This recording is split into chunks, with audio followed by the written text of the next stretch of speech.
I can't do it. Okay. We'll do it live. Okay. No. We'll do it live. F it. Do it live. I'll write it and we'll do it live. Thing sucks.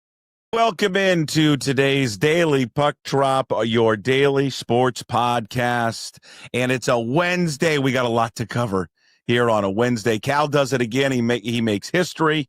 We're going to talk Apple Cup past and lore with the great Bud Withers. It's another edition of Old Crimson Apple Cup week. Our MLB Insider Ryan Divish will stop on by, and we'll talk Seahawks with Rob Staton in the bloody trenches. With Rob Staton. Of course, we're broadcasting from the Limback Lumber Studios. Contractors, they offer free deliveries, everything from whole house packages to homeowner DIY projects. Give them a call, 206-782-3487. You can visit them online at limbacklumber.com. You can also follow me on all the social media platforms. By the way, Puck Sports on X, Instagram, and Blue Sky, Puck_sports on TikTok. And you can visit pucksports.com. There, you can sign up to become a Puck's Posse member for as little as $5 a month. You support all the free content we do here at Puck Sports. Plus, you get bonus shows every single week. Ladies and gentlemen, he's with us on Monday, Wednesdays, and Fridays. He's a big deal. He is the one and only, the go-to guy, Jim Moore. God, that's a great-looking sweatshirt. Is that the 80, 97, 98 Rose Bowl? I've been wearing the same thing all week. Good for you, as you should, sir. Yeah, trying to conjure up some good mojo. Hey, Puck, I'm brought to you by 3 different sponsors, starting with the Angry Beaver in Greenwood, Seattle favorite for years. Head to the Angry Beaver this weekend, this Saturday, 4 o'clock kickoff, a Coug viewing party at the Angry Beaver. So check it out there in Greenwood. Matt Baker will show you a good time. He's got fireball shots for you. He's good to go there. So check it out, the Angry Beaver. Also want to thank another Coug, Brad Brotherton from Brotherton Cadillac Northwest and Shoreline, and Brotherton Buick GMC and Brotherton Cadillac in Renton. Whether you're shopping for a Cadillac, Buick, or GMC, Brotherton will make it a simple, comfortable, and fun experience for you. You can also check them out online at brothertonauto.com. And Brian Turner from A Clean Streak. He also wants to put up your Christmas lights. He's got a Clean Streak in Oak Harbor. He'll come all the way down to King County to put up your Christmas lights. A professional Christmas lighting business called Bright Owl Lighting at brightowllighting.com. So get a free estimate. Give them a call at 360-675-2034 or visit brightowllighting.com. All right, we got to touch on Cal. We've got a special guest that's going to join us here in a couple of minutes. Bud Withers, the great Bud Withers. I love Bud, man. Well, I don't think there's anyone that doesn't like Bud Withers. God, I miss him so much. Got to be some. Oh, I know. Laura Vesey doesn't like him. Laura Vesey. Well, we can ask him. Hey, Bud, thanks for joining us. Why does Laura Vesey hate you? Bud Withers has written a book about the Apple Cup. We're going to talk to him in a couple of minutes just about all of the past games, the future of the history of the game that I think that honestly it may be in doubt, whatever the future of it is. We'll get to that in a second, but we got to start with Cal Raleigh. I'm at football practice yesterday. Ballard! Come on, give me an Inner Bay. I can't do it. Just I'm for not part old of Inner time's Bay sake, anymore. Inner Bay. No, I can't do it. You know Inner what Bay! You know what the two teams have in common? They kind of get, it's like they face North Texas every week. No, we're good. We're good. We are a good football team. We're learning a brand new offense, the wing T. It's going to take a second. We're going to take it to Meadowdale coming up this week. So my phone is just buzzing in my pocket. Buzzing. It's for my beautiful bride, the CEO of the family. He did it. He hit 55. And then, I don't know how much longer later, he hit 56. Cal Raleigh, just unbelievable. Passes Mickey Mantle, ties Ken Griffey Jr. End of story. It's over. He's the MVP. When you pass those two people, it's over. It's done. Well, just wrap it up. Don't you think it's still going to be a really tight vote, though? It's going to be a photo finish. Yeah, you're right. I still think that, people haven't warmed up to Cal Raleigh. Maybe not. That's just a perception I have. I mean, we're so close to it here, but the Mariners up in the Northwest, if they win the AL West, I think that's the cherry on top that you need as a tiebreaker to make sure it happens. Agreed. And, boy, true to form, though. I mean, yesterday, 5th time this season where he's done it from both sides of the plate. And then true to form in the post-game interview, just, shucks, just glad we won. Just, I don't know. But I like that he's consistent because I thought it might just be, he's not really into Jen or Angie. I'm not so sure. Brad, he with everybody, he's the same way. He just doesn't care. He just wants to go back. He wants to, ice himself, probably pound a cold one. I'm assuming. I don't know. And then, call it a day and probably watches some stupid show on Netflix and go to bed. He might be the most likable superstar we've ever had. Jim, I think he is. I think he's the most likable superstar player that this city has ever seen. Because like the Glove was a superstar, but he wasn't necessarily warm and cuddly. No, and Griffey was like that. Griffey wasn't warm and cuddly. Griffey could be surly. Have you ever seen Raleigh be surly? No. Well, the only time surly, but it was directed at ownership. Right. Yeah. It's the only time I've ever seen him upset. Yeah. Well, basically calling him out, which, boy, in the past, when you call out ownership, that means you got a ticket out of town. But instead, he got the contract, and now he's the best bargain in baseball. 5 years, $105 million. I mean, that's the kind of thing you want to give Josh Naylor. Yeah, right. Exactly. I mean, this is 60. So he's now 4 away from 60. So his next one will break Griffey's record. There's only 6 players in the history of the sport that have hit 60. 6. It's insane. And until this year, what was the most he'd had? 34? Around there, something like that. I mean, he's going to join. I mean, it gets tainted because, in that list is Mark McGwire and Sammy Sosa, and we know what, their past was steroids. But, I mean, it's Babe Ruth. It's Aaron Judge. It's Roger Maris. That's what he's about to join. And he does it yesterday. And I know everyone's documented. He did it yesterday when he takes a bouncing ball to the neck. He gets neck punched. He gets throat punched, for God's sakes. And he still does what he did yesterday. He's and we've talked about it over and over again. But you can talk about all these other players, but they played a position that was much easier than the one Cal Raleigh's playing. 100%. And of course, Mickey Mantle, a switch hitter, but Cal Raleigh doing it from both sides of the plate. How he's improved from the right side. It's just, it goes on and on and on. And there was another player, I forget who it was last night though, who shared the lead or tried to share the lead. And I'd like to hear your thoughts on that player. First of all, I know what you're doing, and I've already said I was sorry. I've already done it. That's not good enough. Well, that's good enough for me. Dom Canzone was unbelievable. He had 5 freaking hits and 3 home runs. I didn't realize it until I read Divish's game story. It's all part of my show prep, reading other people's stuff. Well, that's he did. He got all 5 hits with 2 strikes. I mean, did he really? Yeah. Yeah. Come on. Well, and he was in a slump too. He wasn't, remember he got banged up and he hadn't really done anything, since he'd come back. So, I mean, it's just and then he gets on one of those heaters because this will be a thing where he'll ride this for like a week or 2 at perfect time too. Well, and I love what he said, and it's stuff we've talked about. With that lineup, how deep it is, it lessens the pressure on players to produce. And so consequently, they produce. Because they're not, they don't go up there thinking, oh, my God, I got to come through here or we might lose tonight. They come up there going, well, even if I don't come through, Polo will come through. Somebody else will. Well, their win streak now has run to 10 games. They still remain a half game up on Houston. I mean, don't look now. We talked about this earlier in the week. They're now just 2 games back of Detroit for the 2nd seed.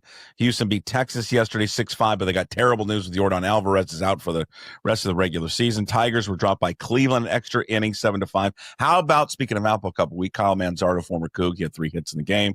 Detroit versus Cleveland today. Flaherty versus Williams. Houston and Texas will be Jacob deGrom against Christian Javier. So the Mariners continue to win. Cal Raleigh continues to be great. Do you want to talk a little college football? Do you want to talk to one of the historians of college football, one of the deans of college football coverage in this area, the great Bud Withers? He's written a new book on the Apple Cup. Let's talk a little Apple Cup with Bud Withers. But before that, let's reminisce about some of the great plays in Apple Cup history, because they're, for us. 2 wide receivers left for Bledsoe. Still has the football after the play fake, going into the end zone. Wants Davis or Bobo.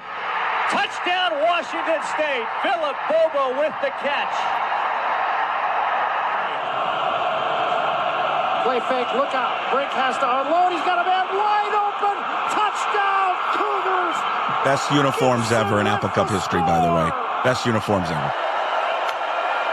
Rodgers, option, pitch, didn't get it. They stuffed him. All right, there is some Apple Cup memories. I hope Jed Fish runs that play again. Ladies and gentlemen, joining us, Bud Withers, author of Too Good to Be Through, a storied history of the Apple Cup. Of course, Bud spent 45 years covering sports in the Northwest. You can follow him on social media. He's a big social media guy. He's like a content creator, this guy. Yeah, Bud thanks for dressing up for us today, Bud. Appreciate that. Yeah. I've thought about shaving, but I thought, nah, it's Puck and Jim. So yeah. How are you, Bud? How is Bud Withers doing? I'm doing well. God, you watch those old highlights and you think about, little anecdotes associated with it and stuff. I used to see C.J. Davis. He must have lived in Woodinville. In fact, maybe he still does. I used to see him at the local Safeway here and grabbing Starbucks in the morning. And I remember asking him, so who was supposed to catch that ball? And he said, I was, Philip Bobo stole CJ Davis's thunder, and then the play a year ago, where they ram, it was a Jonah Coleman out of bounds on the pitch from Jimmy Rogers. It was all-time head-scratching play call by Jed Fish, and oh, goodness sakes. Wow. Hey, Bud, what gave you the inspiration to write this book? Because it's such a storied history, and we all love the Apple Cup, and it's great that you documented all the years of the games we've played. Somebody back in the mid-'90s, I have this vague recollection of being in Jim Dave's office, like after practice. I was covering the Lambright regime for the PI then. I want to say it was probably back in the mid-'90s, and I don't even remember what the context was, but somebody mentioned there'd never been a book on the Apple Cup, and kind of filed it away, and it wasn't anything I was going to jump into at that time, but like 10 years or so later, just figured, hey, let's start researching this thing. So I spent all this, I don't know how many hours up at Suzzalo Library up on the UW campus, mostly there and somewhat in Pullman. Got some old clips from the Pullman Herald, for God's sake, from 1900, and game stories from back then and references to the game and whatnot. And so it sort of took off from there, and then I sort of punted the thing for 10 or 12 years and didn't do anything on it. And then after the pandemic, I figured, God, I've got all this microfilm research from at that point, like 15, 16 years ago. And I figured if I'm going to use this stuff and, take advantage of it, I better get to work here. So that's when I really started interviewing people. Yeah. What, when you started the project, right, and you talked about taking a hiatus from it, and then you picked it back up. When you think of the game and itself and your research, and you've got unique perspective, Bud, because you went to school there, and then you ended up covering the game for many, many years and covering college football in this area. What does it mean to you? How has it evolved, and what do you think now the new reality of it is moving forward? Well, it's kind of come and gone in terms of being in the consciousness of whatnot. I mean, God, you go back to the early 80s, and pardon me, it was a hell of a period for the old Apple Cup. As you guys remember, in 81, the thing was for the basically for the right to go to the Rose Bowl. And then the next 2 years, you had the great Coug upsets as double-digit underdogs, knocking the Huskies out of the Rose Bowl. And then the 84 game, I mean, the Cougs had a 10-point lead late in the third quarter, and they're about to knock the Huskies out of a New Year's Day game, which would have been an unbelievable triple when you think about it. They end up not winning that game, but then in 85 they come over here in the famous cold weather game and win 21-20. I mean, it was an unbelievable 5-year period for this rivalry. And then, there have been terrible years for it too, like in 1998, after the year after the Coug Rose Bowl. I remember sitting there thinking, God, this was just a terrible game. I think it was 6-2 at halftime or something like that over in Pullman. So it comes and goes in terms of its importance. And you refer to, now what's the future of it? I mean, as the title of the book would suggest, I mean, I'm very much in favor of seeing the thing continue. But I mean, we'll have to see. There was, the Huskies have always had this model, I guess, of needing to have at least 7 home games, and that's understandable. I mean, it's those games are huge money makers at Washington, as they are in most places, and the sticking point is the Huskies, as I understand it, have a home and home set up with Tennessee in 29 and 30, which is the 2 years immediately after the current Apple Cup contract. And if my math is correct, you would have a difficulty accommodating the Cougars, and going by that 7-game template, so to speak, if you did that. So, we'll see. I mean, a lot of it, I think, boils down to just will. I mean, if the schools want to do this, they'll figure out a way to do it. And I don't know whether you're going to have that will, especially on the west side of the state, but we'll see.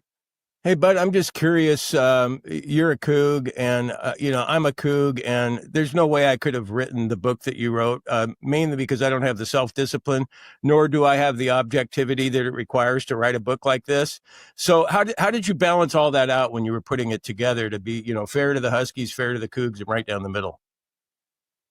Well, it's just sort of an extension of reporting. I mean, when you were working for the PI or the Times or whatever, you got to kind of put that stuff aside. And I have great memories of my time at WSU, and it was a fabulous 4 years. It didn't last long enough, but you got to put that stuff aside and realize that if you're going to be true to the book, you got to give Sonny Sixkiller his due, and Joe Steele his due, and Steve Entman, and the list goes on.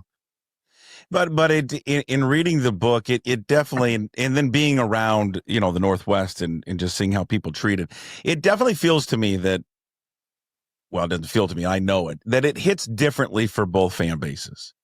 The Washington State side views this game, I think, very differently than how Washington fans view it and alumni. And it's pointed out in your book. I mean, if you read how Chuck Nelson views the game, and I like Chuck, but Chuck Nelson views it as what did he use? I think an irritant, right? It's bothersome that they have to play.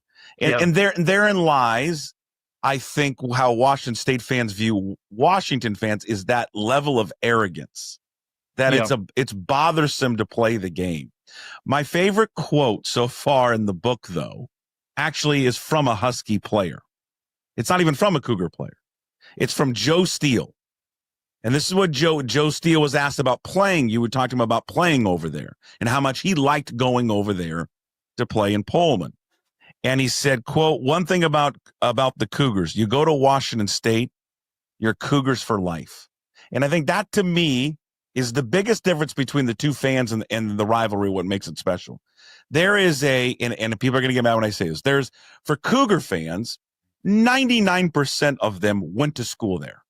And so they embody everything that it is like to be over there, the school, how small it is, how close knit the community is, and you really, it's the only thing there is the university. Now, for Washington fans, I don't know what the percentage is, but a good amount of them did not go to Washington, and it's in the big city. It's different than a college campus. So there is this allegiance just to the football team rather than the whole thing. And to me, that has always stood out to me as the biggest difference between the two. I mean, one had been dominant on the football field, Bud, but there is just more of a family, I guess, connection to how the Cougars view this rivalry and how they treat it every year. I think it's more personal to them, it feels like. Yeah, no doubt. I mean, pardon me. I remember kids from my high school. I went to Wilson and Tacoma, who went to WSU, and one guy in particular, and it's not for everybody. I mean, I think he lasted like a semester, and it just, I mean, you really, you're going away from home, and you're in an outpost, frankly, and I remember after, it seemed like every 2 months or so, you as a student, you had to get out of there. You had to go home to the West Side, or at the very least, go up to Spokane for a day or something. But it's not for everybody. But I mean, in terms of a great communal setting, being around your people, and just a really collegial, fun atmosphere. I mean, you can't do better than that. And with Washington, you have to believe some of those students probably are living at home.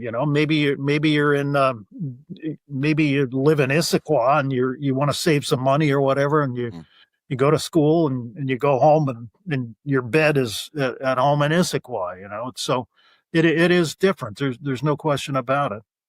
Hey, Bud, over the years and your research and everything, and of course, we all have different feelings on the greatest game in Apple Cup history. And of course, it's going to be, the 97 game for us that put us in the Rose Bowl after 67 years of not going. And for the Huskies, there are other reasons why they've got many to choose from the list of wins over us. But is there one that stood out to you, regardless of if the Huskies won or Cougars won, that you would say, man, that was the greatest Apple Cup in history? You're probably going to cringe when I say this, but probably that 2002 triple overtime game. I mean, just an incredible game. I mean, when you start thinking about the subplots in that game, the Gesser injury, and it's almost certainly cost the Cougars the game. And then him, coming back two weeks later to lead them to a win over UCLA that got him in the Rose Bowl. I mean, one of the all-time courageous performances there. But that was Nate Robinson's first real athletic coming out, so to speak. When he intercepted Matt Kegel down to the end, near the end of regulation in that game. You had the bottle throwing incident at the end of the game, but Barbara Hedges saying she feared for her life. It was just, the field goal. I mean, the field goals that kept the thing going. John Anderson I think John Anderson missed, if I'm not mistaken, 3 field goals early in the game. Yes. Mm-hmm. And ends up, just being nails in those overtimes. And then of course the ungodly call that ended the game. Who can ever forget Gordon Reese? The ruling on the field, it was a backwards pass, blah, blah, blah. My God. It was just, it was an unbelievable game. I mean, it's very difficult for anybody to take off their Coug hat or their Coug sweatshirt or whatever and say that was a great game, but it was an unbelievable game. And of course, if you look at it more from a Cougar perspective, you're trying to pick the best game ever. You would, as Jim said, you would pick that 97 game in Husky Stadium, but then maybe a close second is the Snow Bowl in 92. I mean, you had 2 unbelievable Coug wins in the span of 5 years that were just phenomenal, unbelievable. Recollections. I mean, the Apple Cup or the Snow Bowl wasn't wasn't terribly impactful in terms of what it brought them or anything. I mean, it got them into the Copper Bowl, for God's sake. But it did get him a postseason appearance, which was great for Drew Bledsoe. But just the iconic images of the pass to Bobo and Davis, and just the day itself was unbelievable. But we can all agree, like this week last year, it just doesn't feel right. I mean, it's in September. It's going to be 80 degrees in Pullman. They don't play in the same conference anymore. The difference with the money being spent by both programs. Recently how Washington State's coming off just a very embarrassing loss in North Texas. I mean, what do you sense a desire? I mean, maybe it'll all change. I thought it was going to be different. I'll be honest with you. It was going to be different last year, that I didn't think it was going to be as important.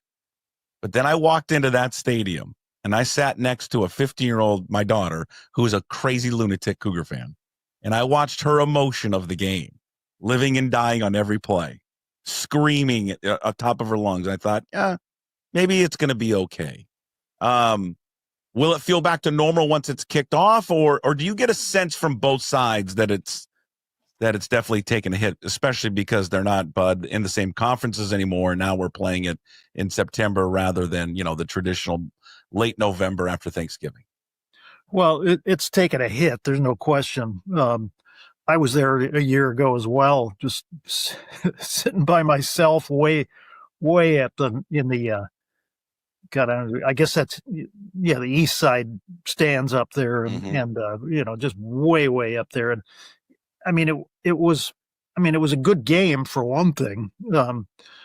And then just to see the WSU contingent on the field afterwards, I mean, storming the field and it was such a catharsis.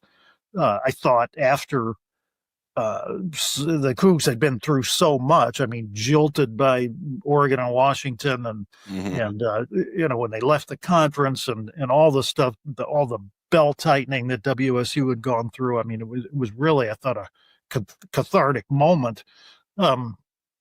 Part of it is going forward, especially Saturday is can it be anything close to, can it resemble a competitive game? I mean, selfishly, I'd just like to see a good competitive game. Right. I mean, you don't want to see a 38-0 score in the third quarter or whatever, or anything approximating what happened in North Texas last week for the Cougs. So I think going forward, what's going to dictate a lot of this stuff is whether WSU can find footing, and I think it's too early to know that. I mean, you've got a coach in Jimmy Rogers who's coming from an FCS school, and he's dealing with 70 or 75 new faces. I mean, that must be a tremendous challenge.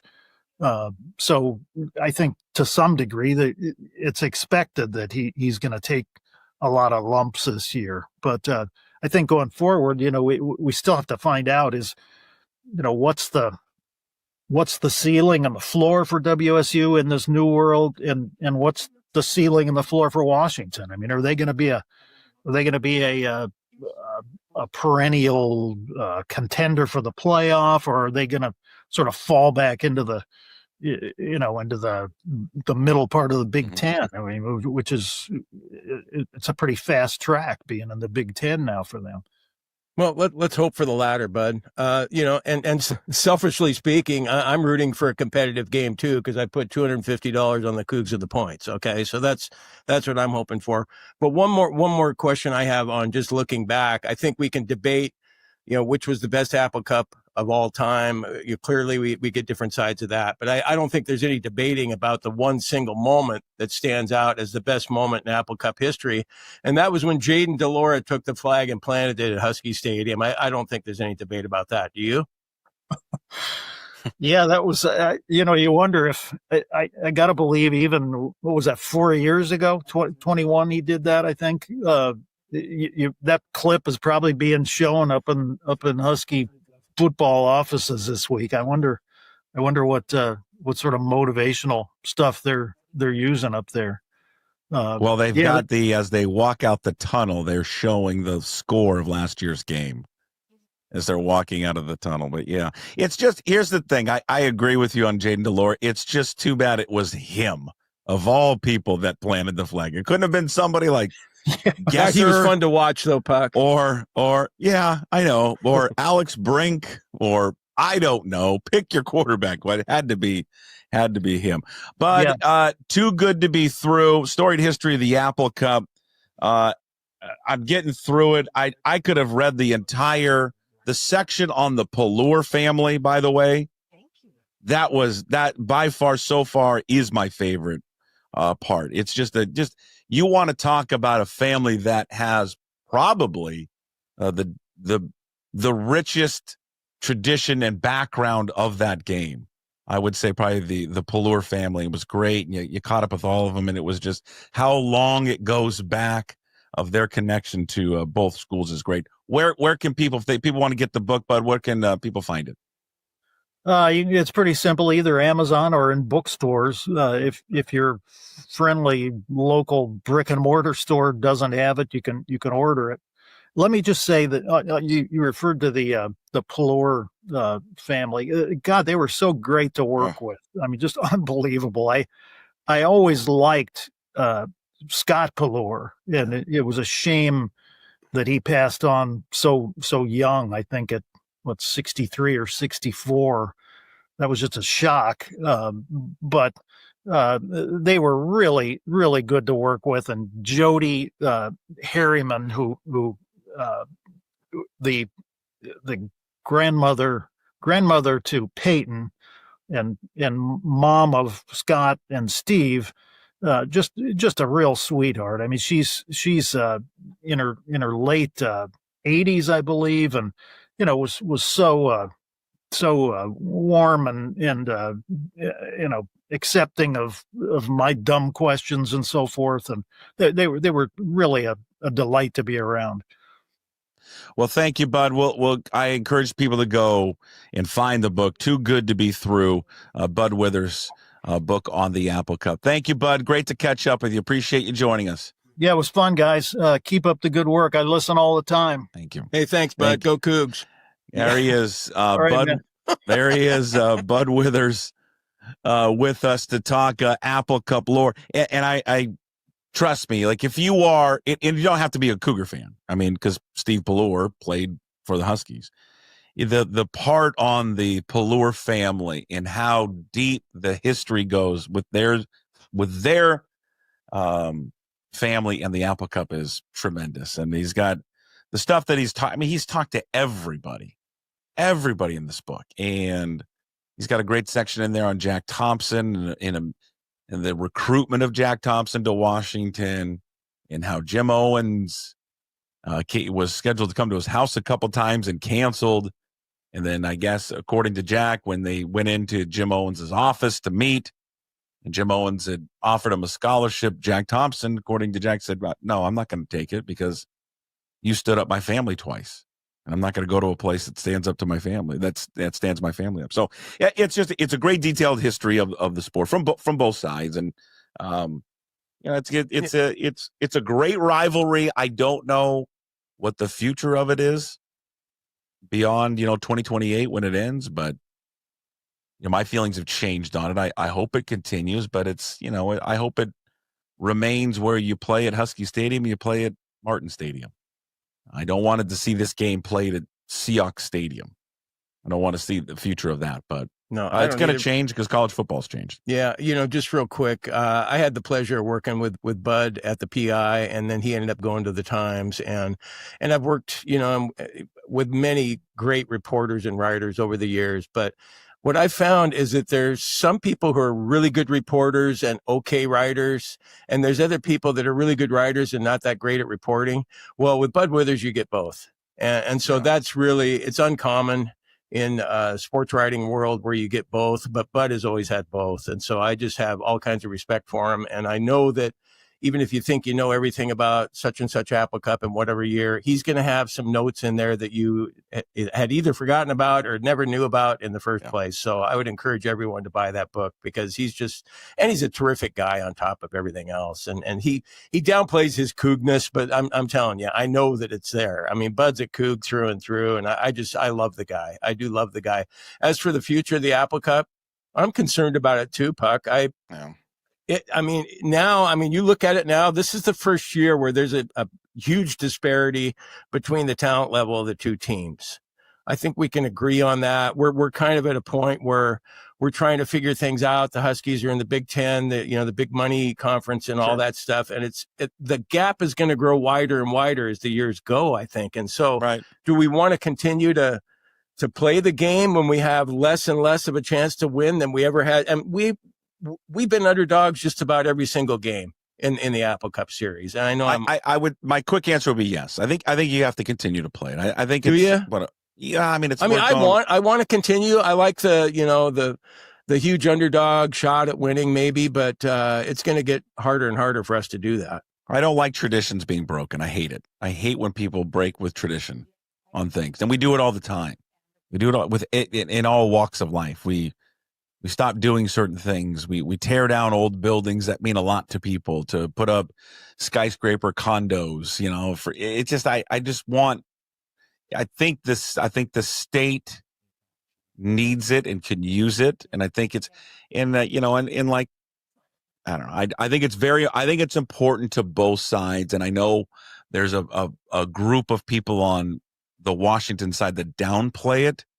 But I think it means a lot to them as well. So I hope it continues, but we'll see where it goes. All right. We'll cut you loose. Well, actually, you're going to get more of Jim, because coming up next, we've got our Old Crimson podcast with myself, Jim, and Paul Sorensen. We're going to talk more Apple Cup. We're going to put North Texas in the rearview mirror, but we're going to bitch and scream about it. But we're going to talk about the North Texas loss, the Apple Cup, the quarterback decision that Jimmy Rogers now is an open competition this week. And then after that, you're going to hear from Ryan Divish, our MLB Insider. And then it's in the bloody trenches with Rob Staton as we talk Seahawks football. All right. But Old Crimson is coming up next, and it's brought to you by Flat Stick Pub.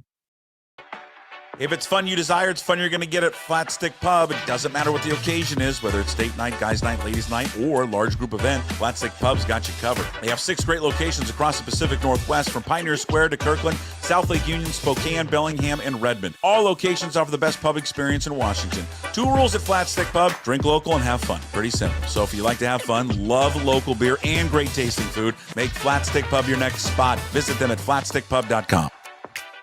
All right, thank you to Flat Stick Pub for bringing you in. It's a Cougar-owned and operated, 6 amazing locations across the state of Washington: Kirkland, Pioneer Square, South Lake Union, Spokane, Bellingham, and Redmond. They've got you covered for date night, let me start. I said gay night. Gay night. Wow, they're really expanding their gay night is here. Yeah, gay night is here. Flat Stick Pub brings you the Old Crimson podcast. Again, Cougar-owned and operated, 6 amazing locations across the state: Kirkland, Pioneer Square, South Lake Union, Spokane, Bellingham, and Redmond. They've got you covered for date night, guys night, ladies night, large group event, great for kids, and of course, great place to watch the Cougs and celebrate the Cougs at some point. FlatStickPub.com. Joining me every week, Paul Sorensen. You can follow him on X at Paul Sorensen 28, All-American Safety at Washington State, and Jim Moore. You can follow him at Cougs Go, and you can read his work at Jim Moore, the go-to guy.substack.com. All right, Paul, let me start with you. I am going to assume that you did not see it live. You were probably calling an Eastern Washington game, saw the score, and then were able to go back and watch it later. Thoughts? You're exactly right. I turned on I was halftime when I looked the score up and I went, the first thought that came to my brain was the popcorn guy sitting there pouring popcorn in his head. And then I instantly reflected to the USC game where they took a knee down 49-0 and raised the white hanky. I went, holy hell? How the heck did they give up 42 points? And then I realized that they had 3 interceptions, 2 fumbles, 3 sacks, 7 tackle for losses, just basically absolutely crapped the bed in the first half. 6 of their first 7 possessions resulted in a turnover. They had 13 plays for 93 yards that led to 5 touchdowns. And I don't care who you are, you have absolutely no chance whatsoever. If there was a junior varsity team out there, they would have scored that many points. So terrible, awful, God, just forsaken bad football, period. And so offense was terrible, defense was terrible, special teams were terrible, and they got crushed. So that's what I thought of, and I just went back to my game, and then they ended up losing it with 19 seconds to go. So it was a terrible weekend overall for yours truly. Lovely. Jim, we talked about this on Monday during the Monday Daily Puck Drop. Where does this loss rank, just in terms of the amount of losses in program history for you? There's so many to consider, Puck. And you talked about it being the worst loss in program history, and I understand why, because you're talking about a North Texas team, and let's be honest, I think a lot of us had never even heard of North Texas. We didn't know where it was. We just assumed that they were a lower caliber program than ours. And that's what was so concerning to me, not just the outcome on Saturday, how badly we played, as Paul detailed, and as we all saw, but the fact that this might be the new normal for Cougar football. And I'm not saying that we're going to lose by 50 every week, but we just don't have the talent to keep up anymore. And I don't know how we're going to be able to pay the players to get better players. And then even when we get good players, they're going to take off after 1 year if they're really good. So I hate to be, the downer guy, but I guess I'm always that guy when it comes to games like that one. And I just feel like it's not just Saturday what happened, but I'm concerned about the future of Cougar football after seeing that game. Paul, let's go back to that real quick. If it's a talent thing, how come the talent looked better the week before against San Diego State? I would assume San Diego State, with their resume, is a better football team than North Texas. Well, you had a Washington State team that was playing at home. If you played 90-plus degrees with humidity, it saps you. They were on the road. It was a blah crowd. It was, their first road trip. They got hit in the mouth. They didn't respond, and they, kind of folded up their tent a little bit. I saw no fight, in the second half when I was trying to watch, my game, doing the broadcasting and what little effort I saw. And so that was the part that was a little disconcerting to me.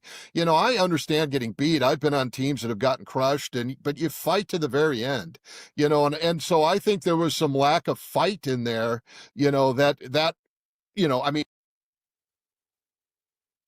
but you fight to the very end. And so I think that's the thing. He's got to put some fight in there. When they got hit in the mouth, when everything went bad, the heat kind of sucked it out of them. They got crushed, and then they kind of just whimpered off to the sunset. And so that's a concern for me right now. Is this team going to stand up and figure out a way to compete until the final whistle? And so until I see that all the way through, the losses are going to happen. This is a rebuilding year. We were all in the same boat when we first started, because you have 75 transfers. You don't know what to expect. Well, we saw something where adversity went against them. They didn't handle it well. They kind of just curled off and went to sleep, and that's bothersome. Yeah, and Jim, I go back to that effort level. I look at the last touchdown, and Jimmy Rogers talked about in his press conference this week. I looked at the last touchdown before half. There was just no want to, Jim. No want to tackle him, to do anything. They let that guy walk into the end zone. And I'm glad that, Paul, you brought up the concerns, because I was going to ask Jim just what concerns you, and I'll answer my own question, and then, Jim, you go ahead. What concerns me is, yeah, they lay down. They laid down, and they are a sloppy football team. And that I'm just stunned, because I didn't think, Jim, a Jimmy Rogers team would be like that. At least that's not what I was told, read, and saw, certainly, of his time at South Dakota State. I don't know if I would go that far, Puck. I think the kids were probably trying, but it just seemed like a lack of talent to me. And, we can talk about San Diego State being better than North Texas. Are we sure about that? Because they were picked 8th in the Mountain West Conference. So it's just, for us to think, and we talk about the 75 players, but we also know that a lot of those players also played for Jimmy Rogers at South Dakota State. So I don't think that's a very good excuse to use. I just don't think those kids are good enough overall. I think I went back to thinking, oh, we're going to be like we've always been as the Cougs, and that's not the case anymore. And I've been in denial about it. I have been in denial, and we just flat out suck, man. We sucked on Saturday.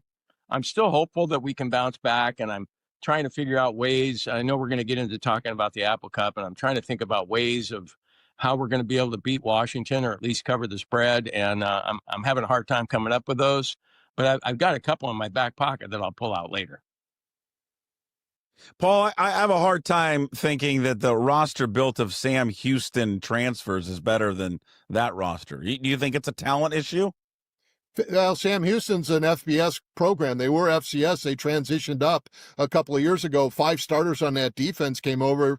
They were pretty good. They won 10 games last year. So, you had a different level comparing apples against oranges. You had 16 South Dakota State guys come in. So I've done games at Sam Houston State. They're able to recruit in Texas. They do a really nice job. They won a national championship few years back. Actually played in a national championship game. Casey Keeler was a coach there back in the day. So they've got talent. I mean, Texas is just a different beast. It's Texas, Florida, California. There's certain places where they have talent, and they were better. You just watch those guys running around there, bigger, faster, stronger. They just look more impressive. And I will say this, one thing I noticed is this football team doesn't have an identity right now. They're trying to transition over to a running team, but right now they have the 5th fewest yards in the country. They've gone over 203 yards of total rushing, in 3 games, which isn't going to win you anything. They're trying to transition to that, but they don't have the bodies right now, to kind of do that thing. So they're searching for an identity, and that's really hard to do during a season because you don't have anything to hang your hat on. You're not an air raid team. You're not a running team. You're not an RPO team. Oh. So what do? And that's tough to do, during the season when you don't have something to hang your hat on. And Jim, that was kind of the concern for a lot of people. I mean, I wanted to see them. I was excited about them transitioning a little bit more to running the football, the elements to provide. But when you've been playing a certain system for a decade plus that does not require physicality, when you run the air raid, that transition, I thought they would take their lumps in year one.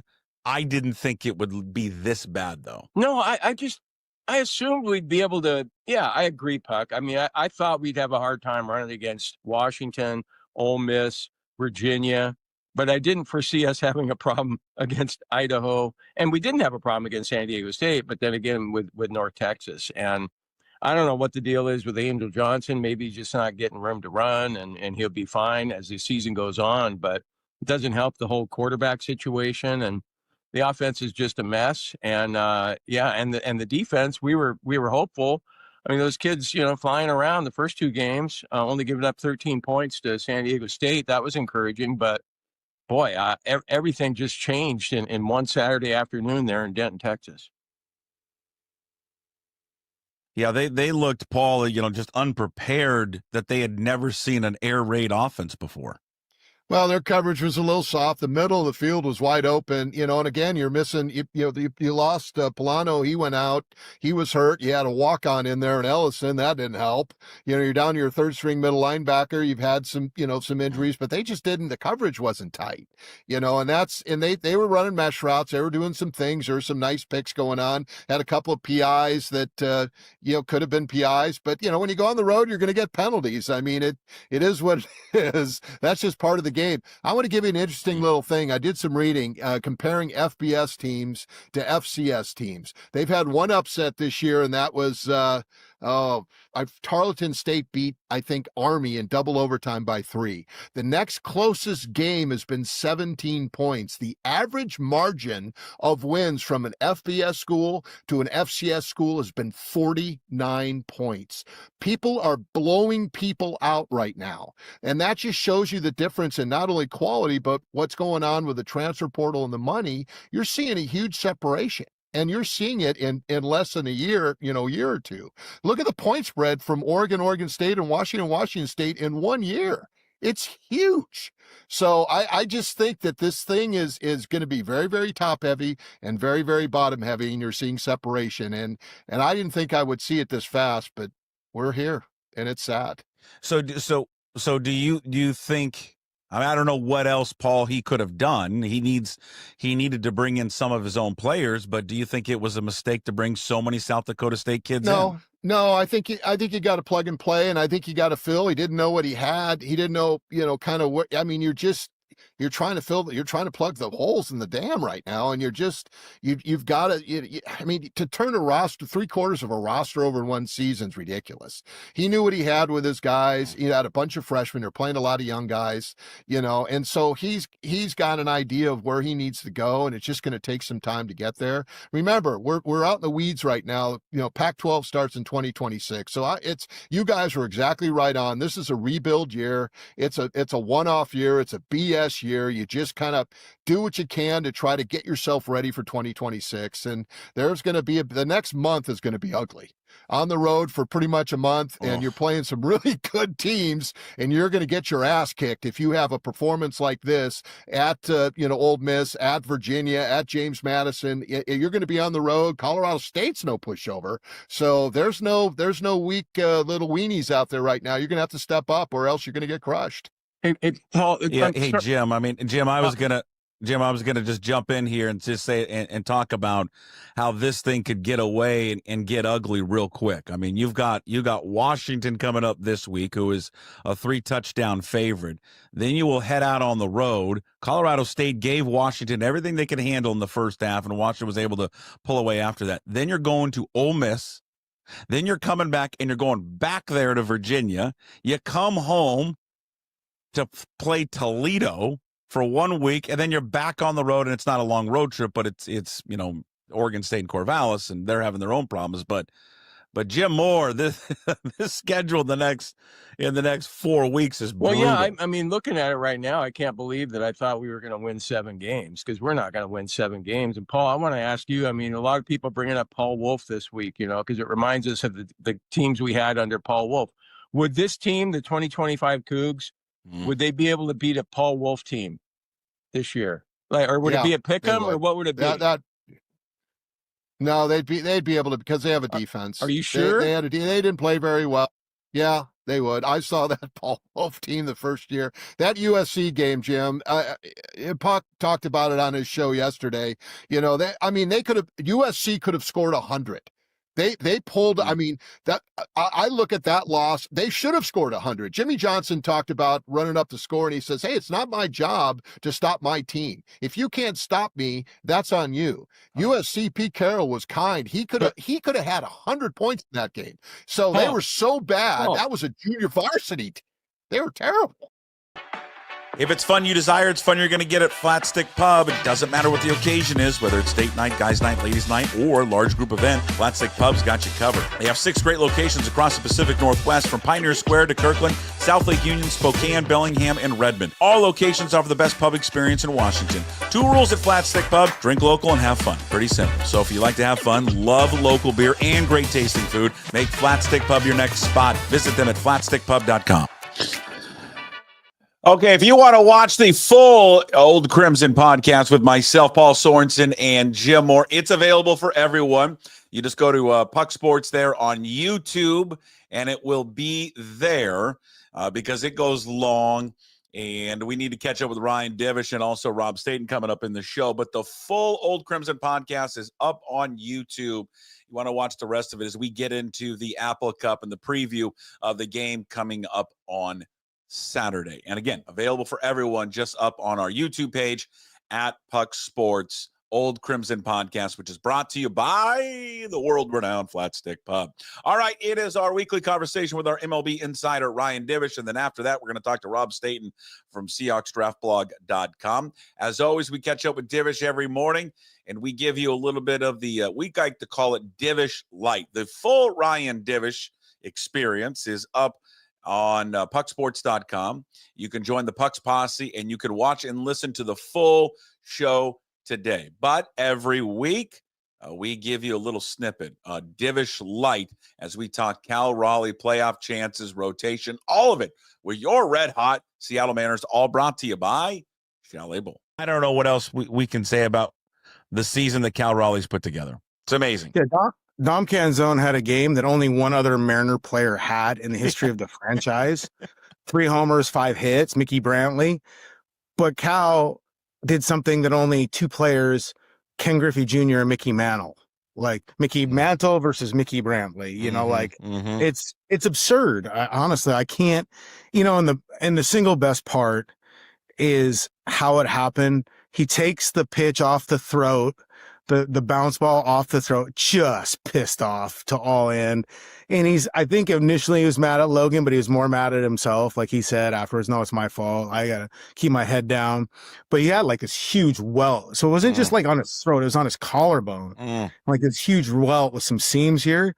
And he was just angry, and then goes out and hits a home run. And then the next pitch next time up hits another home run. I mean, and like Dan Wilson, without like coming out and saying why Cal Raleigh should be MVP, used that to kind of highlight it. Here's this guy that takes one off the throat, whatever, comes back out, hits another homer, then catches the rest of the game. Not to mention he had a double in his first at bat. I mean, like it just kind of encapsulates like all the reasons why people think Cal Raleigh should be the MVP right there. Just like the beating he takes and the production he provides. What do you think the odds are? I mean, you talked to a lot of these baseball people around the country. What the odds that he wins it? I'd say it's about 50-50, whereas before I thought it was maybe 60-40 Judge or even 70-30. I do think that Judge will get the 2 New York votes regardless. Just like Cal will get the 2 Seattle votes. I mean, I have a MVP vote. I think we'd know who I would vote for because, like, I see it every day. Yeah. If there was a catcher in New York putting up the numbers that Cal Raleigh was putting up, I would vote for that catcher. Then again, if there was a catcher in New York putting up the numbers that Cal Raleigh's putting up, they'd be writing books and songs about him right now. They'd be getting his plaque ready for Cooperstown. You know what's interesting? I don't think you say it's 50-50 and you know what? You're probably right. I think we're up here and we're so tucked away from everything that I think we maybe discount maybe what others across the country think about particular players in this area. And maybe don't give his season or anyone's season that's putting, something historic like this, maybe quite in the perspective from a national point of view. I think he's going to win it. I think he's going to win it. I'll be honest with you. I think it's going to be by more votes than people realize.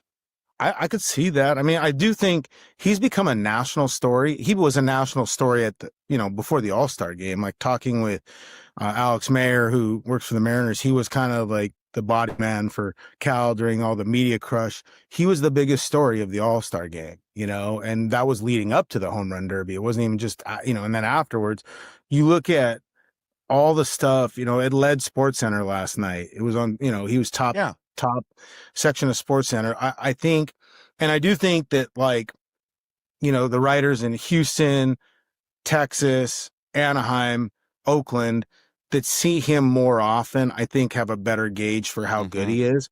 But I do think the concept of a catcher doing this, and most baseball writers know the physical beating that catchers take and the amount of times he's catching and what he's doing for this franchise. I think they understand it. Even as good as Judge's numbers are offensively, he's essentially playing DH more often now than anything in the last month of the season, some outfield. I think there is a recognition that the totality of what he's done for Cal is pretty high. The thing is it's how do you view the most valuable player award? Because it's so nebulous, the description. It's not the best offensive player. Sure. And how do you merit value? Do you put into stock the team aspect of it all? Yeah. Does making the postseason matter in your value? Honestly, for either guy, if you take them off their team, they're not a good team. But the Mariners, if you don't have Cal Raleigh, let's say you were rolling out Mitch Garver as your primary, Harry Ford as your backup, or Blake Hunt as your backup, where are they at as a team right now? I think that's the whole difference of replacement level versus what you're getting, and it's pretty crazy. Yeah, I just think there's a lot of people out here who feel he's going to get screwed over because of Judge, where he plays, the media, and all that. You know, you and I have both watched MLB Network probably way too much than we should. I mean, the last few days, it's the top story not only on their MLB Network Central show, the Brian Kenny show right afterwards, although they have to take a New York slant to it because God forbid anyone mentions Cal Raleigh's name in the same sentence as Mickey Mantle, because then everyone gets offended by it. But but the point is, you're starting off these national shows with him. And I mean, long segments about him. So I think he's going to win it. And I think we're going to look at the voting and go, oh, that wasn't as close as I thought it was going to be. But so in like, for people that don't know, every MLB city has 2 writers, or American League city. So like there's 30 MLB cities there. But like the 15 American League markets, they vote. You have 2 writers vote. So it's not everybody in the BBWA. It's 2 writers from each of the 15 American League markets. They vote. You vote on 10 guys, you know, in order, and then it's weighted. And obviously first place votes have the highest. So, I mean, like you would hope when it comes to voting in the MVP, that the people that have this privilege to do it take it pretty seriously. Sure. You know, who is the other voter besides you? I don't remember now. It might be Kramer. Or no. Daniel Kramer of MLB.com. No, it might be Tim Booth. So it used to be, because like I choose who votes for what, but I do it before the season starts. I usually, if I voted MVP one year, then I vote Cy Young the next. And like I usually work opposite of Daniel, who's the other guy that's there. So you get to pick both. No. I mean, we technically could, but I don't do that. Oh, okay. So I split it up. So, you know, in past years when Larry had a vote, you know, Larry and I were usually one or on the same, and then like Daniel or Greg Johns, whoever the MLB writer was, plus somebody else, Corey Brock, I think 1 year, or, you know, one of our other columnists maybe. So I think, I don't remember exactly. I think it's me and Tim Booth have the MVP. I'm not certain though. And then like, I think Adam Jude and Kramer have Cy Young. And then we have 2 other people vote Rookie of the Year, 2 other people vote Manager of the Year. Okay. The full Ryan Divish episode that we do every single week, available for Puck's Posse members. If you sign up today, go to pucksports.com. You get the full 30-minute show. We discuss more of the playoffs, the rotation. What will the rotation look like once the playoffs starts here in a few weeks? And is it dependent on if they play at home or if they're on the road? More of the Mariners with Ryan Divish, our MLB Insider, again, brought to you by Chalet Bowl. Full episode available for Puck's Posse members. Easiest way to sign up is just go visit pucksports.com. All right, we transition over to the Seahawks every single Wednesday. We talk to our good friend Rob Staton from SeahawksDraftBlog.com in the bloody trenches. And his weekly segment is brought to you by Georgetown Brewery. Drink Georgetown Tavern Beer, your new locally brewed domestic-style lager. 4.2% alcohol. Cheap, good, local. All right, In the Bloody Trenches is brought to you by, again, Georgetown Brewery. Rob Staton is with me every single week. Go read all of his work at SeahawksDraftBlog.com. Follow him on social media at Rob Staton, and check out his YouTube page. He's doing stuff all the time. Rob Staton Football. Well, nice week, huh? What a difference a week makes. That looked like Seahawks physical football against the Steelers, Rob. Yeah, great win. Really good win. And if you take the Steelers on face value, they've had a very aggressive offseason. They've traded for players. They've moved players out. They're trying to put themselves in a position to have the kind of season they've not had for a long time, and they will fully expect to be in the playoff mix. And you went to Pittsburgh and you beat them well.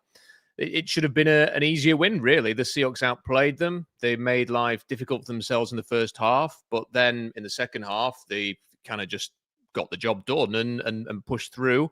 I know the special teams touchdown kind of was there to stretch it open a little bit, but they handled the Steelers. So fantastic win, and the season's up and running. Yeah. The what stood out to you? That there's a lot to pick from how the defense played, how they contained DK Metcalf. I think the Sam Darnold performance, minus the 2 interceptions, the Ken Walker running. I'll let you take it in any direction. Where would you like to start first? I mean, all of the above, really. I suppose you could say that the passing game was more varied. It felt as if they were more aggressive against the Niners. Everything felt a little bit like it was around the line of scrimmage, short passes, screens, running the football. And in this game, they did sort of push things downfield a little bit more. They were taking more chances over the middle of the field. They got different receivers involved. They had plays for Elijah Arroyo. They had plays for Torrey Horton. Cooper Kupp was much more involved and had a really good game. That's what Cooper Kupp needs to do if this is going to work for the Seahawks, to be that really nice complement to Jackson Smith-Njigba, who played really well again. Agent Barner played well. As you mentioned, Ken Walker, boy, did he need a game just to get some momentum going, to get some confidence going. And now he's got that. It's a real shame that for some reason, one running back seems to play well one week and then the other one doesn't. Hopefully we'll get to a point soon where they can both play well. But I thought the offense was better. It was much more what we needed to see. And then you complement that with the defenders, in particular the cornerbacks, playing much better than they did the week before. The special teams play obviously was very, very good as well. And it felt like the kind of complete performance that can make the Seahawks a decent team. What was your reaction, Rob Staton, when you saw Robbie Oots not only take out 1, but 2 players on a block? Well, I thoroughly enjoyed it. How can you not love that play? That's what football's all about, isn't it? Plays like that. A fullback wiping out two linebackers. I don't know. I wonder if somebody who studies the tape can go back and find this. I'm sure he did something very similar against the 49ers, where he blocked 2 defenders. So I'm going to say that he's done it in back-to-back weeks now. And it was fantastic, wasn't it? That's... when you see stuff like that, you kind of wonder why has the fullback gone out of the game. You can do great things with that extra blocker. Dan Orlovsky had this thing this morning that I was watching where they kept running away from TJ Watt, and they always had a numbers advantage to the side. They were moving away from TJ Watt. And one of the reasons why they had that is because they had a fullback on the field who was running the same way as the running back. So it makes you wonder why the game has evolved away from having one of those players. But I'm glad the Seahawks have got Robbie Oots. I'm waiting for Robbie Oots to get a red zone touchdown, though, Puck. I'm waiting for that. I'm hoping maybe that will come in the next game. Yeah, I'd like to see a fullback belly dive. It's one of the oldest plays, most original play in football. I'd like to see him touch the ball or get the ball out of the backfield. Yeah, I enjoy it very much. I mean, that's what I think it's the primal attraction to football is physicality, violence. Violence on the football field. That's what he brings. He brings a violent nature to that field. And you feel him after a game. That's why I watched the game of football, for the violence. Yeah, if I didn't like that, I'd watch tennis instead. Like it's for the violence. I think that's without wanting to sound like an old curmudgeon. Wow. I feel a little bit over the years we've kind of drifted away from that. Like the internet has decided that all of the we've got to look at the passing concepts and what you're complaining for about a 44-41 basketball type game. I like violence. I like trenches. I like seeing men who weigh between 270 and 320 pounds hammering each other. And we got a bit of that in this game. And the Seahawks, for once, won the trenches on both sides of the ball against the Steelers. So I think over the years, if you'd have said that out loud, most people would have thought you were mad. But they did. They went to an AFC North team on the road and they won the trenches. So long may that continue. What did you make of the Sam Darnold performance? There certainly was a lot of good, a couple of bads, but certainly the good outweighed the bad. Without a doubt. I thought it was really good. And those throws over the middle, tight window throws, I think one of the most impressive things is when he made mistakes, like the first interception. I don't think the second interception is his fault. Like when you get tricky on 4th and 1, like first of all, bad play call. Bad, indefensible play call. Run the ball, do the AJ Barner push thing, whatever. Getting him out and trying to be tricky is what cost you last week, and you did it again.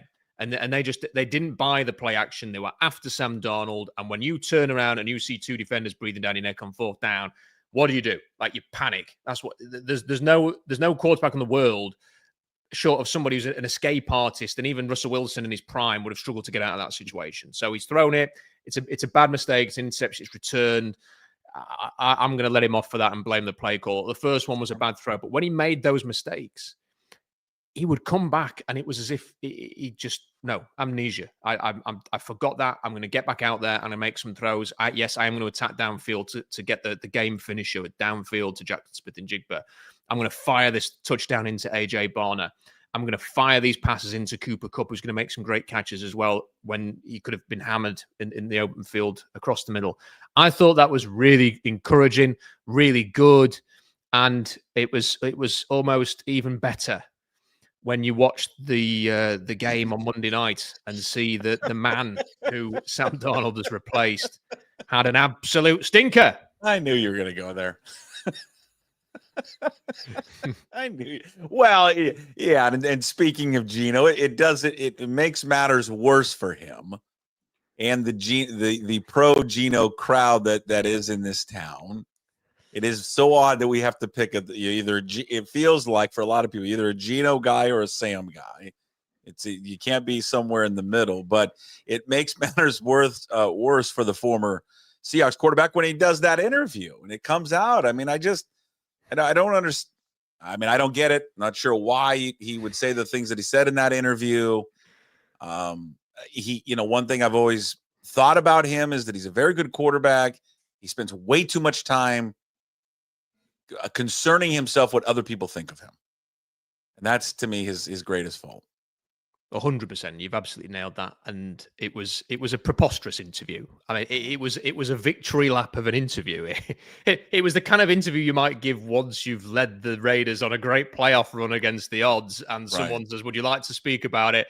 Yeah, and I just needed a team that believed in me, like the Raiders. And now I find a home because I never quite felt like I fit in that team that I spent the last 3 years with, and the front office didn't really like me because I was really opinionated, a bit like what's his name, Kobe Bryant and Michael Jordan. And now I've got the place that I wanted to be. And when I asked for that contract last summer, because I know that the Seahawks don't give contracts out, in advance when you have 2 years left in your deal. But I'm Geno Smith, like I deserve to have that rule broken for me. And he does all of that in the build up to a game where if he had just spiked the ball on every single snap, he would have had a higher quarterback rating than when he actually tried to throw passes forward downfield. I mean, it is just hilarious that he did the interview and then had that game. And then you kind of compare it to Sam Darnold, who I couldn't tell you one quote that Sam Darnold has delivered since he came to Seattle. He just gets on with the job. Geno Smith is... He is too concerned with how he is perceived, how people see him. It's why he spends too much time on social media arguing with people. It's why he sticks a middle finger up at a fan who had one of the most tamest signs shown in his direction during a preseason game. I know, of all things. I have to say, and again, I appreciate. I don't want to have a weekly let's compare the two quarterbacks thing. I don't think it will do anybody any favors. But I was pissing myself laughing after that game against the Chargers because of the interview. The interview made it so funny, and it was a chef's kiss moment for me. Yeah, my favorite part is when he put himself in the same sentence as Kobe Bryant and Michael Jordan. The two of the all-time greatest competitors ever. And I don't know. I kind of feel as if he got a good, for all this, I didn't fit in. I felt like he got a good press in Seattle. For example, I don't know. I don't know of anything behind the scenes. Like I don't know what it was like. I never heard anything, and it never seemed like the coaches, even when they made the transition. I mean, obviously he had a great relationship with Pete Carroll. When they made the transition to Mike McDonald, he praised him all the time. Simply put, they did not want to pay him what he wanted at his age. That's it. I mean, that's the beauty of this sport more than all the other sports. They don't reward you as you get older. with big contracts. They just don't do it for the most part. Other sports do. Baseball does it. Basketball does it. NFL, no, it doesn't. Does not. Move on. We'll find someone younger and cheaper. And that's what they did. That's what it came down to. That's it. They replaced him with someone who is younger, cheaper, and they got a 3rd round pick. Yeah. It makes sense. And look, the Seahawks did, according to reports, many reports, make an offer to Geno Smith. Correct. They were interested in retaining him. And, all this stuff about not fitting, it's since been reported in the last week or so that DK Metcalf did not see eye to eye. That's something that we were talking about on Seahawks Draft Blog before Geno Smith was traded, that the quarterback and the main receiver did not see eye to eye. It's even been reported that there was a feeling in the Seahawks front office that they might be more likely to keep DK Metcalf once Smith was traded. That was something else that we talked about at the time. Obviously, by that point, Metcalf had made his mind up, and I think perhaps the Seahawks, given what we saw at the weekend, are better for moving on from both of them. Yeah. So I just find it a funny situation. I don't really care about the Raiders that much, despite the fact that we're having a bit of fun here at their expense. I just think the interview was an own goal. It's the kind of thing you do after you've achieved something, not before. And he's not achieved anything with the Raiders yet, and that was an absolute horror show of a performance. I mean, his first pass was an interception.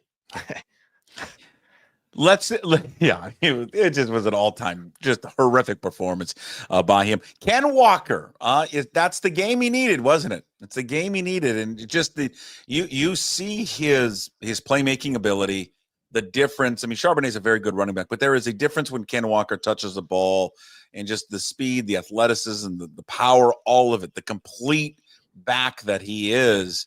And boy, I'm excited to see what that performance perhaps does for his confidence, and the confidence, I think, for Clint Kubiak to maybe give him the ball even more. I thought it was a huge weight off his shoulders, that performance. You could kind of sense that a little bit after some of his runs, the way that he was celebrating, that there was a bit of frustration coming out, as he was yelling in delight that he was getting the big plays there. He's probably been quite frustrated with a combination of injuries, and then this season not going according to plan in week 1, and maybe even the preseason not going according to plan. There's a lot of people there. I definitely got that sense the week before in Lumen Field that every time Ken Walker was on the field, the fans slumped into the seats a little bit and wanted to see Zach Charbonnet because he was running better. And now I suspect that the reverse might be the case when people turn up for the Saints game, because Ken Walker played very, very well and Zach Charbonnet couldn't get a yard, it felt like. So, Ken Walker's an incredibly talented player. When you actually watch, look at Ashton Genty struggling to do anything for the Raiders as a top 10 pick, and then you do just wonder whether he has he didn't do any testing pre-draft. Has he actually got the juice to do what he did in the NFL, what he did for Boise State, which was unbelievable? And you look at Ken Walker, and he did all the testing. We know he's a great athlete. We've seen it in the NFL. It's just about being consistent now. And I really hope that he can build on last week, stay healthy, and deliver on his talent. And there's no better time for his perspective to do it because he's in a contract year. Yeah, it was. You know what was funny, and I've said this several times, and I need to move on, but I'm nitpicking at something. One thing I was just a little bit frustrated from that game, and it's hard to be frustrated of the performance of Ken Walker, is even when you go back to that final drive in which he scored the game-winning touchdown. I'm a little frustrated with how even Kubiak was using it, because I even think Kubiak, I think in the heart of hearts, Kubiak thinks Charbonnet is the number 1 running back. Because if you go back and watch that drive and look at it again, I mean, he starts the drive and he's in there the majority of the time. Walker doesn't come in until late. In fact, I think Walker's only carries that touchdown on that drive. And this is despite him clearly being the better running back all game long. So I don't know. Maybe that will shift Kubiak at all. I mean, I know they like to kind of split those guys up a little bit, but there is it is clear after that game, even though we discussed it, I think a week ago, like, who is the Seahawks number 1 running back? Because I do think among those in the building, it might be a debate, but I think when you see a performance like that, maybe I'm a prisoner of the moment, I just think it's clear that it's Ken Walker. Well, it's weird because the week earlier, Charbonnet was playing better than Ken Walker. And on the decisive final drive, they put Walker out there first. So it's almost as if they almost do it on purpose. We're going to put the guy who's not playing as well out to kill the game. And I think one lesson that I'd like them to learn from this sort of 3-4 year period is it's probably not best to spend 2 second-round picks on running backs, because you feel obliged to try and have them both heavily involved. If you have a Ken Walker, and you can often find running backs that you like round 4, round 5, round 6. If you can get one of those guys, you're not forced to really sort of feature them as much. And maybe I don't personally do not have a problem with taking a really good running back in round 2, but I think maybe 2 of them is too much, and it puts you in a bind with usage and playing time. So I think if Ken Walker moves on to pastures new at the end of the season or whatever, I don't know. I hope they don't do this again anytime soon.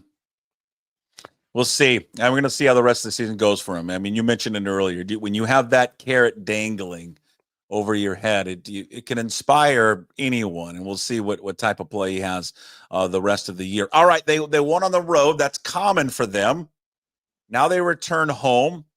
It's not a good Saints team, but they have got to win at home. I mean, this thing is so odd under Mike McDonald, how good they are on the road and then how bad they are at home. Now, I think a lot of that has to do with the opponents, especially if you look at last year's breakdown of it. I mean, the schedules and who they played at home and all that. But I'm going to ask you the $1 million question. How do they carry this over and show up and beat a bad Saints team at home?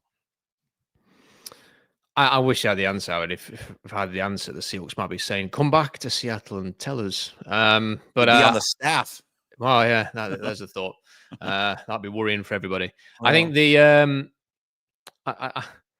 they've got to get some wins. They've just got to. I don't know whether it's a mental thing at this point that just at home there's a bit of a mental block there.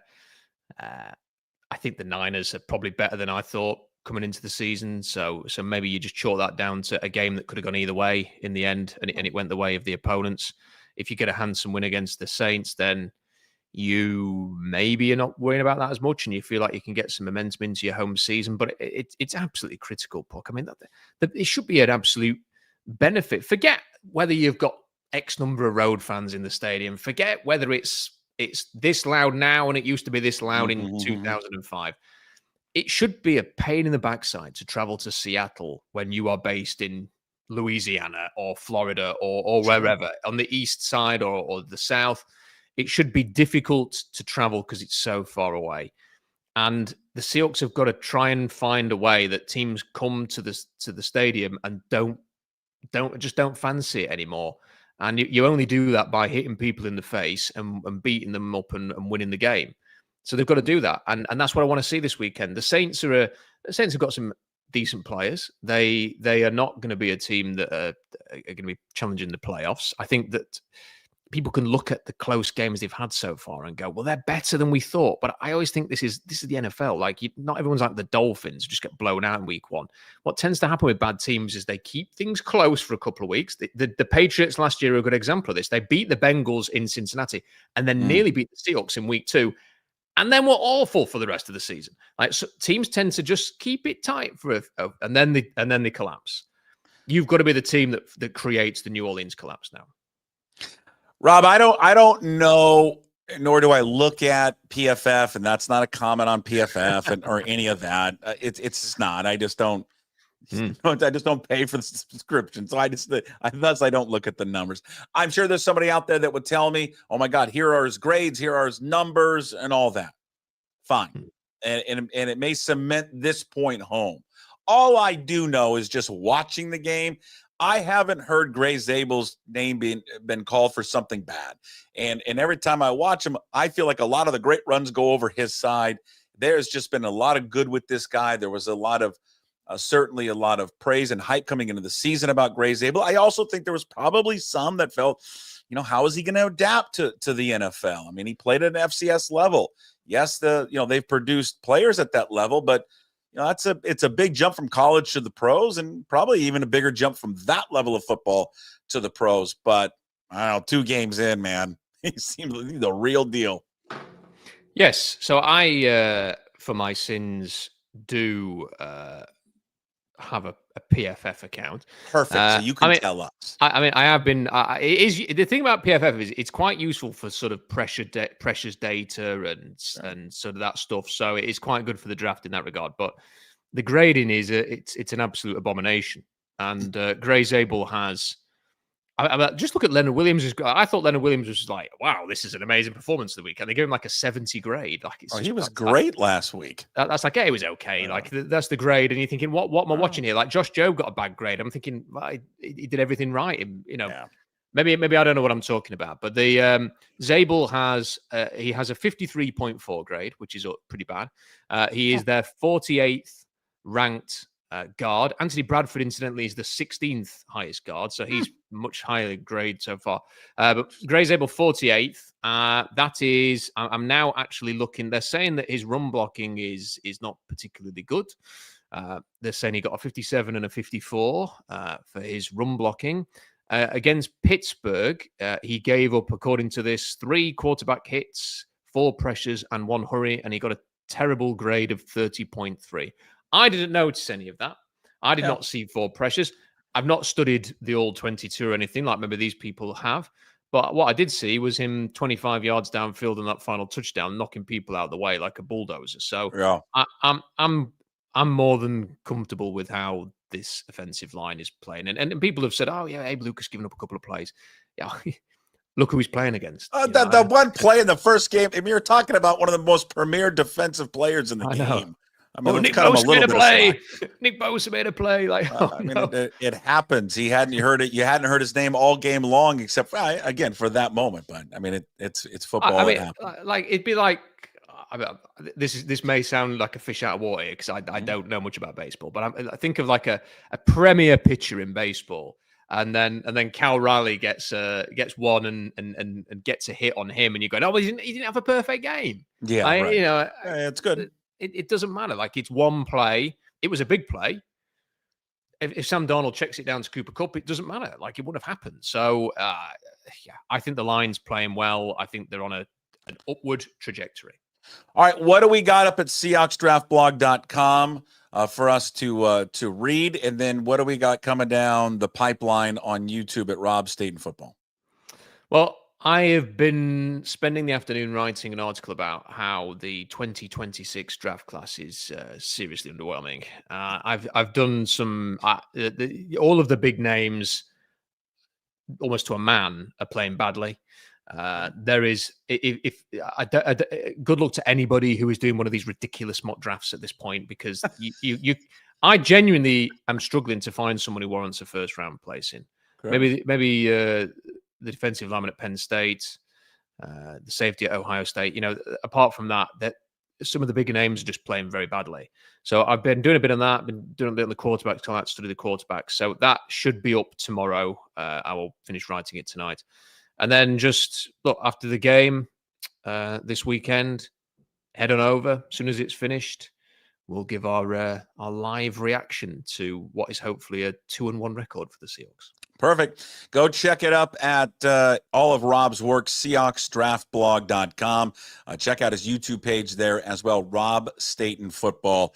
And Inside the Bloody Trenches with Rob is brought to you by Georgetown Brewery, makers of Manny's, Bodhisattva, Rogers Pilsner, and their new Tavern Beer. Tasting room and beer garden open daily from 10 a.m.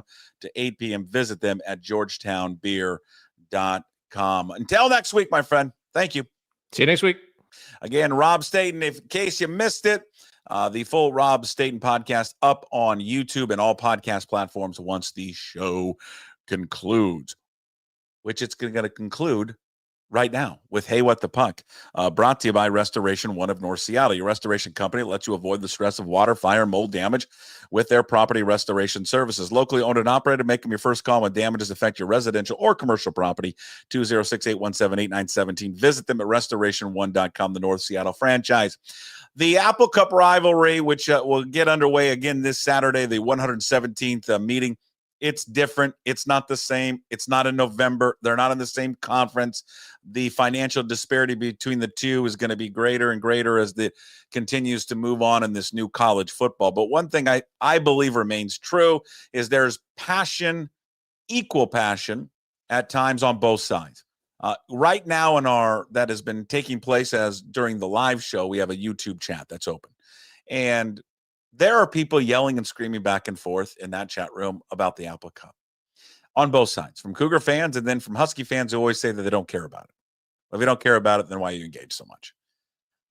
It is alive and well. And despite my distaste for them and how they've handled things and their part in the conference, and before anyone says you would have done the same thing, I understand that sentiment, but the bitterness towards how that conference broke up will remain. Despite all of that, despite them not being in the conference and college football being forever changed, and not for the better, by the way, I do believe they should always play.